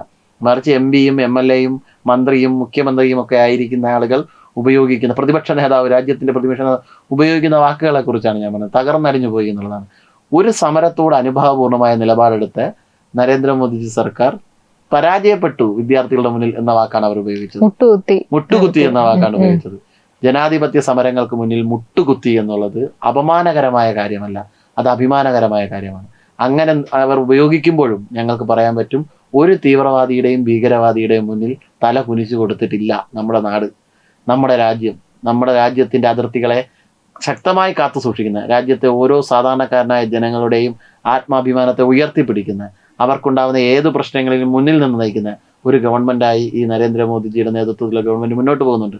ഇന്ത്യ മഹാരാജ്യത്തിനുള്ളിലെ സാധാരണക്കാരായ ജനങ്ങൾ ഉയർത്തുന്ന ഏത് ആശങ്കയിലും അവർ അവരോട് അനുഭാവപൂർണ്ണമായ നിലപാടെടുക്കും എന്നുള്ളതിൻ്റെ ഉത്തമ തെളിവാണിത്. പക്ഷേ ഇവർ മുട്ടുകുത്തി എന്ന വാക്ക് അവർ ഉപയോഗിക്കുമ്പോൾ അതിനർത്ഥം എന്താണ്? സമരങ്ങൾക്ക് മുന്നിൽ മുന്നോട്ട് പോകാൻ പാടില്ല, സമരങ്ങൾ ശരിയാണെങ്കിലും അതിനോട് അനുഭാവപൂർണ്ണമായ തീരുമാനമെടുക്കാൻ പാടില്ല എന്നവരുടെ ഉള്ളിൻ്റെ ഉള്ളിലെ മാനസികാവസ്ഥയാണ്. അത് കേരളത്തിൽ കാണുന്നുണ്ട്. കേരളത്തിൽ PSCയുമായി ബന്ധപ്പെട്ട് സമരം തുടങ്ങുന്ന ദിവസം മുതൽ തന്നെ ചില ആളുകൾ പറയുന്നു യുവമോർച്ച ഇന്നലെ മുതൽ സമരം തുടങ്ങി. ഇന്നലെ മുതലല്ല, ഞങ്ങളുടെ ആദ്യത്തെ സമരം നടക്കുന്ന ദിവസം ഈ പറയുന്നത് പോലെ ഒരു തരത്തിലും ഒരു പ്രശ്നവും രാജ്യത്ത് ഉണ്ടായിരുന്ന സമയമല്ല. ഒരാളും സമരത്തിലില്ല, ജന്തർ മന്ദറിലും സമരമില്ല. യുവമോർച്ചയുടെ നേതൃത്വത്തിലെ പെൺകുട്ടികൾ, അദീന ഭാരതി, ശ്രുതി, രമ്യ, അങ്ങനെ കുറേ കുട്ടികളുണ്ട്. പെൺകുട്ടികളുടെ നേതൃത്വത്തിൽ തിരുവനന്തപുരത്ത് നമ്മുടെ PSC ആസ്ഥാനത്ത് നടന്ന ഒരു സമരം എന്ന് പറയാൻ പറ്റില്ല. അവർ അവിടെ എന്താണ് സംഭവിക്കുന്നതെന്ന് ഉള്ളിൽ പോയി ചോദിക്കണം എന്ന് പറഞ്ഞു പോകുന്ന സമയത്ത് അവരെ പിടിച്ച് നടു റോട്ടിലിട്ട് അവർക്ക് നേരെ പോലീസ് നടത്തിയ കയ്യേറ്റം, പുരുഷ പോലീസിന്റെ നേതൃത്വത്തിൽ നടത്തിയ കയ്യേറ്റം. അന്ന് ഒരു സമരവും രാജ്യത്തില്ല. PSC വിഷയത്തിൽ, ആ വിഷയത്തിൽ വളരെ ഗൗരവമായി യുവമോർച്ചയുടെ നേതൃത്വത്തിലാണ് ആ സമരം നടന്നുകൊണ്ടേയിരിക്കുന്നത്. ഒരു തരത്തിലുമുള്ള ദാക്ഷിണ്യമില്ലാതെയാണ് പോലീസ് കൊണ്ടുപോയിട്ട് ആ രീതിയിൽ പെരുമാറിയത്. ഒരാൾ പോലും അങ്ങനെയാണോ പെൺകുട്ടികൾക്ക് നേരെ നടത്തേണ്ടത് എന്ന് ഒരു പ്രതികരണവും മന്ത്രിമാരുടെ ഭാഗത്തു നിന്നോ സോഷ്യൽ മീഡിയയുടെ ഭാഗത്തു നിന്നോ, ഇപ്പോൾ വിദ്യാർത്ഥികളോട് വലിയ സമീപനം സ്വീകരിക്കുന്നു പറഞ്ഞ് ദുബായിൽ നിന്നൊക്കെ ഇറങ്ങി വന്ന ചില ആളുകളുണ്ട്, അവരുടെ ഭാഗത്തു നിന്നും ഒന്നും ഉണ്ടായിട്ടില്ല. ഒരു സെലിബ്രിറ്റിയുടെ ഭാഗത്തു നിന്നും ഉണ്ടായിട്ടില്ല. ആ സമരത്തിൽ പോയി ഞങ്ങൾ ഒരു സെലിബ്രിറ്റിയുടെ പുറകെ പോയിട്ടും നിങ്ങൾ എന്താണ് ഈ സമരങ്ങളിൽ ഇടപെടാത്തതെന്ന് പറയാനും പോയിട്ടില്ല. അന്ന് സമരവുമായി മുന്നോട്ട് പോയി. അതിനുശേഷം എറണാകുളത്ത് PSC ആസ്ഥാനത്തിന്റെ ഉപരോധം, ആ ഉപരോധം നടക്കുന്ന സമയത്ത് ഒരു പ്രശ്നവും നീറ്റുമായി ബന്ധപ്പെട്ട് രാജ്യത്തൊരു സമരവും നടക്കുന്ന സമയത്തല്ല. അവിടെയും ഈ പറയുന്ന കുട്ടികളുടെ നേതൃത്വത്തിൽ PSC ആസ്ഥാനത്ത് പോയിട്ട് ഒരു അക്രമം നടത്താതെ നടത്തിയ ഒരു ഉപരോധം, സ്വയം അറസ്റ്റ് വരിച്ചുകൊണ്ട് ഒരു ഗ്ലാസ് അടിച്ചു പൊട്ടിക്കുക, അവിടുത്തെ ഉദ്യോഗസ്ഥനെ കയ്യേറ്റം ചെയ്യുക, അദ്ദേഹത്തിന് നേരെ മഷിക്കുപ്പിയെടുത്ത് മഷിയിൽ അദ്ദേഹത്തെ മുക്കി നിർത്തുക, ഒന്നും നടത്തിയില്ല. ജനാധിപത്യത്തിന്റെ എല്ലാ സംവിധാനത്തിലും അവിടെ നടത്തിയ ഒരു മാതൃകാപരമായ സമരം പോലീസ് അറസ്റ്റ് ചെയ്ത് അവരെയും ജയിലിലടയ്ക്കുന്ന സാഹചര്യമാണ് ഉണ്ടായത്. അത് നടക്കുമ്പോഴും ഇവിടെ ഒരു സമരവും മുന്നിലുണ്ടായിരുന്നില്ല. തൃശ്ശൂർ മുതൽ അങ്ങ് കാസർഗോഡും അതുപോലെ തന്നെ കോഴിക്കോടും മലപ്പുറത്തും കൊല്ലത്തും കേരളത്തിലെ എല്ലാ സ്ഥലങ്ങളിലും PSC ആസ്ഥാനങ്ങളിൽ ഉപരോധങ്ങളും സമരങ്ങളും നടന്നു. ഈ സമയത്തൊന്നും ഈ സമരങ്ങൾ ഉണ്ടായിരുന്നില്ല. ഈ സമയത്തൊന്നും പല ആളുകളുടെയും കണ്ണുകൾ ഈ സമരങ്ങളിൽ ഉണ്ടായില്ല എന്നുള്ളതാണ് നിങ്ങൾ ഇപ്പോൾ യുവമോർച്ച സമരത്തിന് വന്നു എന്ന് പറയുന്നതിൻ്റെ പ്രധാനപ്പെട്ട കാര്യം. അപ്പോൾ ഈ സമരങ്ങളോടെല്ലാം സർക്കാർ സ്വീകരിച്ച സമീപനം എന്താണ്? അടിച്ചമർത്തുക, ജയിലിലടയ്ക്കുക, ഉപദ്രവിക്കുക തുടങ്ങിയതാണ്. ബ്രൈഡ് കൊണ്ടുപോയിട്ടല്ല, ഏതെങ്കിലും കത്തി കൊണ്ടുപോയിട്ടല്ല സർക്കാർ അങ്ങനെയുള്ള സമീപനം സ്വീകരിച്ചു. ഇതുവരെ അതിലൊരു അക്ഷരം പറയാൻ ഗവൺമെൻറ് തയ്യാറായിട്ടില്ല. 2, ഈ സെലിബ്രിറ്റികളുമായി ബന്ധപ്പെട്ട് ഞങ്ങൾ ഒരു കാലഘട്ടത്തിൽ നിങ്ങൾ അഭിപ്രായം പറഞ്ഞേ പറ്റൂ ഈ കാര്യങ്ങളിലെന്ന് നിർബന്ധം പിടിച്ചവരല്ല.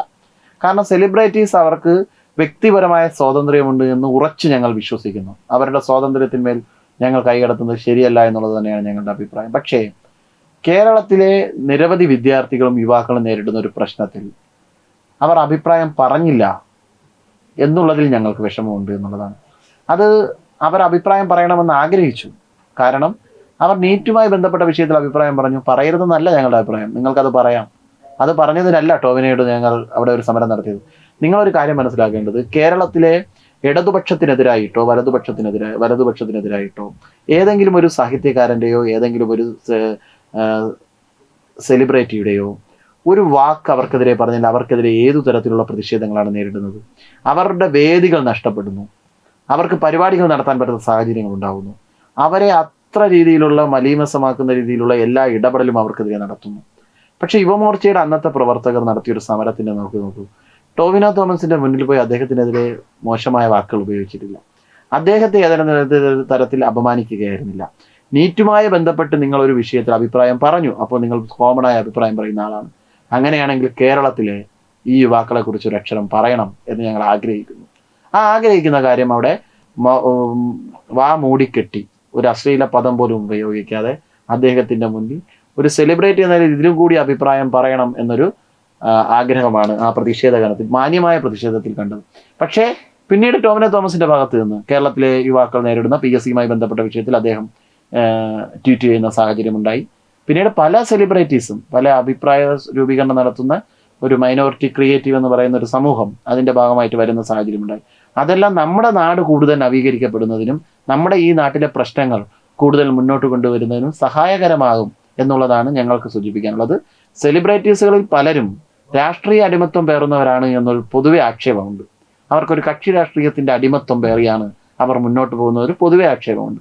അതെല്ലാം പരിഹരിക്കേണ്ടതും ചിന്തിക്കേണ്ടതും ആ വിഭാഗത്തിൽപ്പെട്ടവരാണ്. അതിനെക്കുറിച്ച് പ്രത്യേകിച്ചൊരു അഭിപ്രായം ഞാൻ പറയുന്നില്ല. പക്ഷേ അങ്ങനെയല്ല എല്ലാവരും എന്നുള്ളതിനെ എന്ന് മുന്നോട്ട് വയ്ക്കാൻ ഇത്തരം കാര്യങ്ങളിൽ അഭിപ്രായം പറയുമ്പോൾ അതിനൊരു ജെനുവിനിറ്റി ഉണ്ടാകണം എന്നുള്ളത് ഞങ്ങൾ ആഗ്രഹിക്കുന്നുണ്ട്. അത് ഞങ്ങൾ ഇടപെടലുകൾ പറ്റാവുന്ന രീതിയിൽ നടത്തുന്നുണ്ട്. വ്യക്തിപരമായ അധിക്ഷേപമോ വ്യക്തിപരമായ ഒരാൾക്കെതിരെയുള്ള ഒരു പ്രതികരണമോ അല്ല. ഇനിയപ്പോൾ എന്താണ് PSC അട്ടിമറി വിഷയത്തിൽ എന്താണ് യുവമോർച്ചയുടെ മുന്നോട്ടുള്ള സമര പരിപാടികൾ, പ്രതിഷേധങ്ങളൊക്കെ? അല്ല, ഞങ്ങൾ ഈ വിഷയത്തിൽ പല തരത്തിലുള്ള ഇടപെടലുകൾ യുവമോർച്ചയുടെ ഭാഗത്ത് നിന്ന് നടത്തിക്കൊണ്ടിരിക്കുകയാണ്. കാരണം ഞാൻ ആദ്യം പറഞ്ഞതുപോലെ ശരിയായ ഒരു പ്രശ്നത്തിന്റെ പരിഹാരം PSC കേന്ദ്രീകൃതമായി നടക്കുന്ന കാര്യങ്ങളിൽ ചില കാര്യങ്ങളിൽ തീരുമാനമുണ്ടാക്കണം.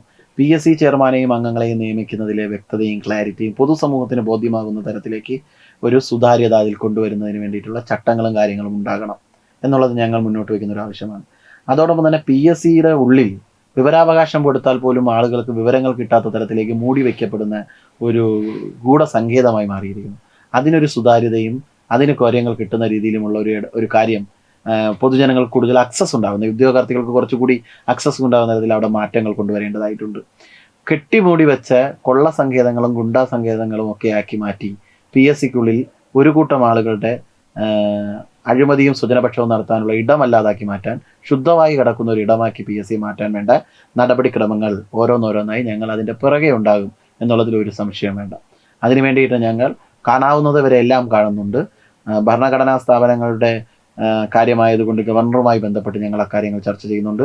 ഞങ്ങൾക്കിതിൽ UPSCക്ക് എന്തെങ്കിലും ചെയ്യാൻ പറ്റുമോ എന്ന് ഞങ്ങൾ അന്വേഷിക്കുന്നുണ്ട്. അതുപോലെ തന്നെ മുകളിൽ രാഷ്ട്രപതിയുമായി ബന്ധപ്പെട്ടും മറ്റു കാര്യങ്ങളിലൊക്കെ എന്തൊക്കെയാണോ ഇതുമായി ബന്ധപ്പെട്ട് നമുക്ക് ആ കാര്യത്തിൽ ചെയ്യാൻ പറ്റും, ആ കാര്യങ്ങളുമായി മുന്നോട്ട് പോകുന്നത്.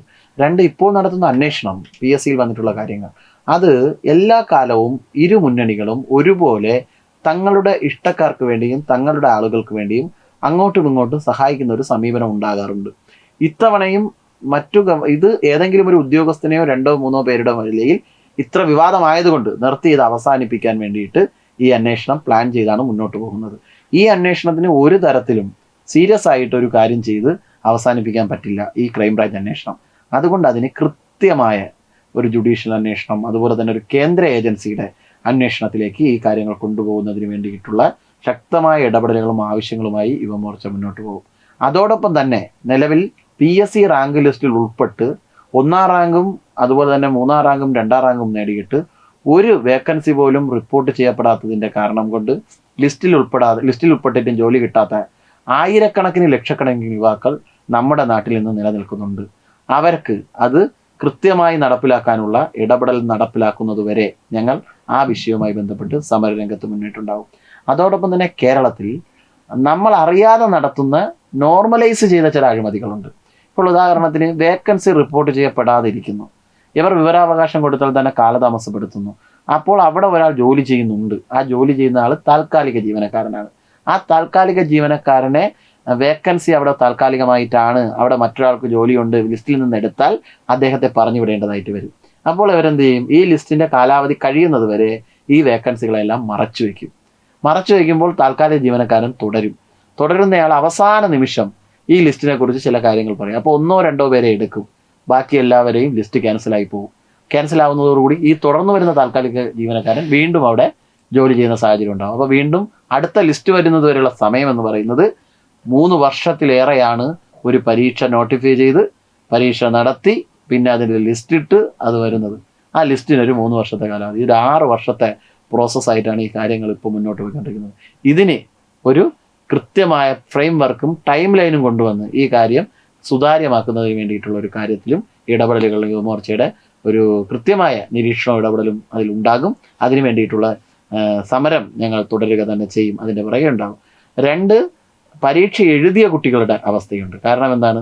പരീക്ഷ എഴുതി വരുന്ന സമയത്താണ് കേരളത്തിൽ ആദ്യമായിട്ടാണ് ഈ ഗവൺമെൻറ് വരുമ്പോൾ എല്ലാം സുതാര്യമാക്കുമെന്ന് പറഞ്ഞു.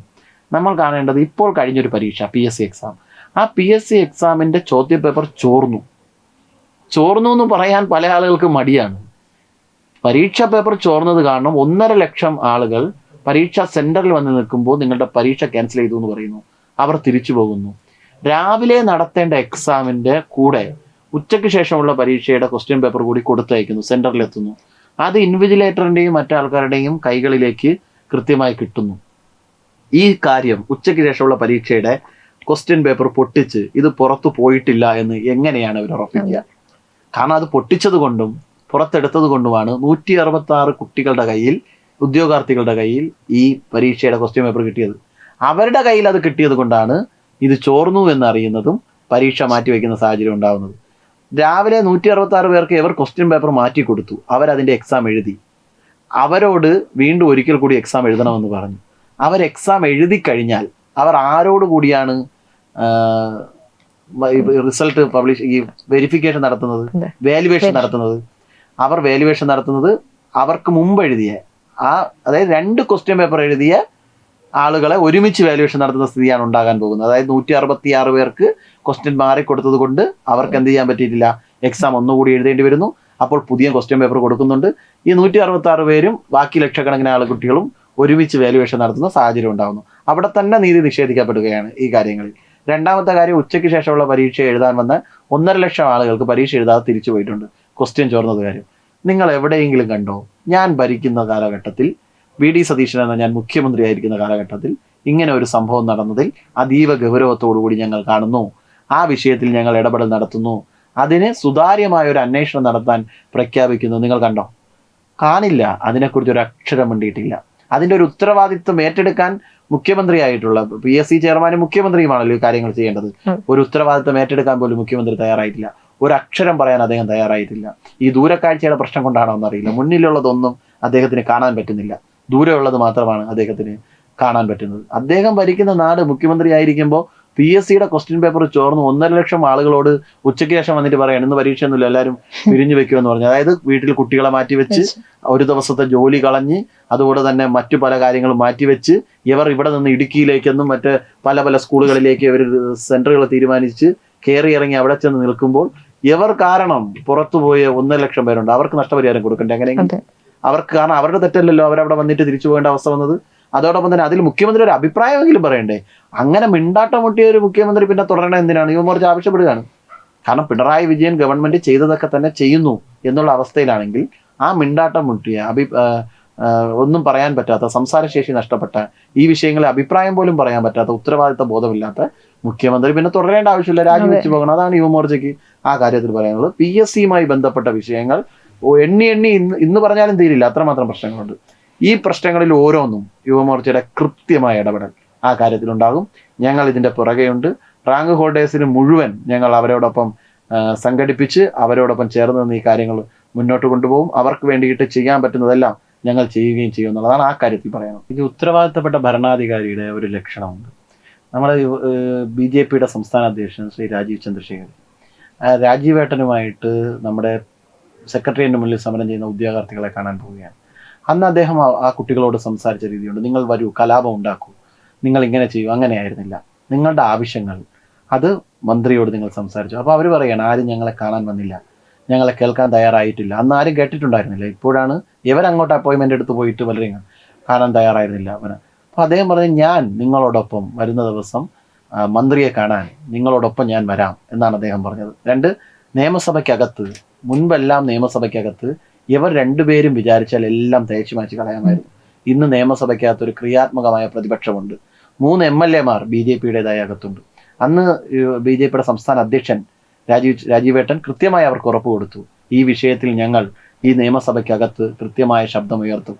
ഈ വിഷയം നിയമസഭയ്ക്കകത്ത് ചർച്ച വയ്ക്കുമ്പോൾ അതിൽ ഞങ്ങൾ അത് ചർച്ചയ്ക്കെടുക്കുന്നതിന് വേണ്ടിയിട്ടുള്ള ഇടപെടൽ നടത്തും എന്ന് രാജീവേട്ടൻ അവരോട് പറഞ്ഞു. അതായത് ഒരു കൃത്യമായൊരു റോൾ ഒരു പ്രതിപക്ഷത്തിൻ്റെതായി അദ്ദേഹം വഹിക്കുകയാണ്. അതായത് ഞാൻ നിയമസഭയ്ക്കകത്ത് സംസാരിക്കും, പാർലമെന്റിൽ സംസാരിക്കുമെന്നല്ല അവർ പറഞ്ഞത്. ഏതെങ്കിലും മിനിസ്റ്ററെ കാണാൻ ഞാൻ നിങ്ങളെ കൊണ്ടുപോകാമെന്നല്ല മറ്റുള്ളവർ പറഞ്ഞത്. വരൂ, കലാപം ഉണ്ടാക്കൂ, ആളുകളെ എറിയൂ, നിങ്ങൾ ഇവിടെ കിടക്കൂ എന്നുള്ളതാണ് ചില സമരങ്ങളിലൊക്കെ നമ്മൾ കാണുന്നത്. ഇത് ഉത്തരവാദിത്വത്തോടുകൂടി അദ്ദേഹം കൈകാര്യം ചെയ്തത് ഞാൻ നേർസാക്ഷ്യമായി കണ്ടതുകൊണ്ട് ആ കാര്യത്തെക്കുറിച്ച് പറയുകയാണ്. അപ്പോൾ ആ തരത്തിൽ പാർട്ടിയുടെ ഭാഗത്തു നിന്നും ഗൗരവമായി ഈ വിഷയത്തിൽ വലിയ സഹായം ഈ സമരവുമായി ബന്ധപ്പെട്ടിട്ട് ഞങ്ങൾക്ക് ലഭിക്കുന്നുണ്ട്. അത് വളരെ മുന്നോട്ട് തന്നെയാണ് ഇത് കൊണ്ടുപോയിക്കൊണ്ടിരിക്കുന്നത്. PSC സമരങ്ങളുടെ തുടർച്ച എന്ന കണക്കെ ഞങ്ങൾ ഇപ്പോൾ തന്നെ ആലോചിച്ചിട്ടുള്ളത് മുഴുവൻ കളക്ടറേറ്റുകളിലും യുവമോർച്ചയുടെ നേതൃത്വത്തിൽ 5, 6, 7 തീയതികളിൽ സമരങ്ങൾ നടക്കുകയാണ്. PSC ആസ്ഥാനത്തെ സമരങ്ങൾ ഞങ്ങൾ കഴിഞ്ഞു. ഇപ്പോൾ ഗവൺമെൻറ്റിൻ്റെ ഉത്തരവാദിത്വമാണ്. കളക്ടറേറ്റുകളിൽ വലിയ സമരങ്ങൾ യുവമോർച്ച ഏറ്റെടുത്തിട്ടുണ്ട്. ആ സമരങ്ങൾക്ക് ശേഷം ഞങ്ങൾ വീണ്ടും ഇതിന് പരിഹാരം ഉണ്ടായില്ലെങ്കിൽ തിരുവനന്തപുരം ജില്ലയുടെ സെക്രട്ടേറിയറ്റ് അതിൻ്റെ സമരത്തിൻ്റെ ശരിയായ അവസ്ഥയിലേക്ക് രൂപവും ഭാവവും മാറും എന്ന് മാത്രമാണ് സൂചിപ്പിക്കാനുള്ളത്. ഇവരെ കാണണം, വിദ്യാർത്ഥികളെ കാണണം, അഴിമതിക്കാരെ തുറങ്കിലടയ്ക്കണം, മറുപടിയില്ലെങ്കിൽ മുഖ്യമന്ത്രി രാജിയും വയ്ക്കണം. എന്തായാലും ഒരുപാട് നന്ദി കേട്ടോ, തത്വമേ ന്യൂസിൽ വരികയും നമ്മുടെ കൂടിക്കാഴ്ച പ്രോഗ്രാമിൽ പങ്കെടുക്കുകയും ചെയ്തതിന് ഒരുപാട് നന്ദി അറിയിക്കുന്നു. അപ്പോൾ ഈ ഒരു വിഷയത്തിൽ യുവമോർച്ച എന്തായാലും മുന്നോട്ട് തന്നെയാണ്. സമര പരിപാടികളും പ്രതിഷേധങ്ങളുമായിട്ടൊക്കെ മുന്നോട്ട് തന്നെ ഉണ്ടാകും. അതുപോലെ തന്നെ PSC ഉദ്യോഗാർത്ഥികൾക്ക് വേണ്ടിയിട്ട് നീതി ലഭിക്കും വരെ യുവമോർച്ച അവരുടെ കൂടെ തന്നെയുണ്ട്. മാധ്യമങ്ങളൊക്കെ ഇപ്പോൾ വാർത്തയൊക്കെ ചെയ്ത് കൊടുത്തു തുടങ്ങി. മുൻപ് മാധ്യമങ്ങളൊക്കെ അതൊക്കെ അവഗണിക്കുകയായിരുന്നു ചെയ്തുകൊണ്ടിരുന്നത്. ഇപ്പം അതിൽ നിന്നൊക്കെ ഒരുപാട് മാറ്റങ്ങൾ ഉണ്ടായിട്ടുണ്ട്. മാറാത്തത് മാറിക്കൊണ്ടിരിക്കുകയാണ്. എന്തായാലും യുവമോർച്ച ശക്തമായി സമരരംഗത്ത് തന്നെ ഉണ്ടാവും. അപ്പോൾ തത്വമയി പ്രേക്ഷകർ ഈ വീഡിയോ മാക്സിമം ആളുകളിലേക്ക് എത്തിക്കുന്നതിനായിട്ട് നമ്മുടെ ഈ വീഡിയോ ഷെയർ ചെയ്യുക, ലൈക്ക് ചെയ്യുക, പിന്നെ അതുപോലെ തന്നെ സപ്പോർട്ട് ചെയ്യുക. നമ്മുടെ തത്വമയി ചാനൽ സബ്സ്ക്രൈബ് ചെയ്യുക. അപ്പോൾ പുതിയൊരു അതിഥിയുമായിട്ട് നമുക്ക് കൂടിക്കാഴ്ചയിൽ പുതിയൊരു വീഡിയോയുമായിട്ട് കാണാം. നന്ദി, നമസ്തേ.